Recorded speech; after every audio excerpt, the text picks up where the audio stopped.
ml/h കാണാനാണ് പറഞ്ഞിരിക്കുന്നത്. അതുകൊണ്ടാണ് ഞാൻ പറഞ്ഞത് എപ്പോഴും എന്താണോ കണ്ടെത്താൻ ചോദിച്ചിരിക്കുന്നത് അതിൻ്റെ ഫോമുല ഓർക്കുക, അതിലേക്ക് വേണ്ട സാധനങ്ങൾ സംഘടിപ്പിക്കുക, ഇട്ട് കൊടുക്കുക. എന്തെങ്കിലും അങ്ങോട്ടോ ഇങ്ങോട്ടോ കൺവേർട്ട് ചെയ്യാനോ എന്തെങ്കിലും ഉണ്ടെന്ന് നോക്കുക.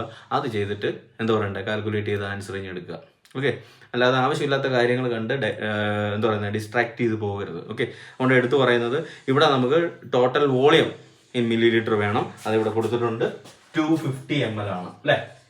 250 ml സലൈനിലാണ് കൊടുക്കുന്നത്. അപ്പോൾ 250 ml ആണ് total volume in milli litre എന്ന് പറയുന്നത്. അത് ml തന്നെ കൊടുത്തിട്ടുണ്ട്. സോ അവിടെ കൺവേർഷൻ്റെ ഒന്നും ആവശ്യമില്ല. Divided by number of hours ആണ് പറഞ്ഞിരിക്കുന്നത്. പക്ഷേ ഇവിടെ കൊടുത്തിരിക്കുന്നത് to be infused over 90 minutes എന്നാണ് പറഞ്ഞിരിക്കുന്നത്. അവിടെ ഒരു ചെറിയ മാറ്റമുണ്ട്. 90 മിനിറ്റ് എന്ന് പറയുന്നത് എത്ര മണിക്കൂർ എന്നുള്ളത് കൺവേർട്ട് ചെയ്ത് കണ്ടെത്തണം. കാരണം നമ്മൾ ഡിവൈഡഡ് ബൈ എഴുതുമ്പം ഇല്ലേ 250 ml total volume in millilitre divided by number of hours ആണ് എഴുതുന്നത് അല്ലേ. ഇവിടെ കൊടുത്തിരിക്കുന്നത് 90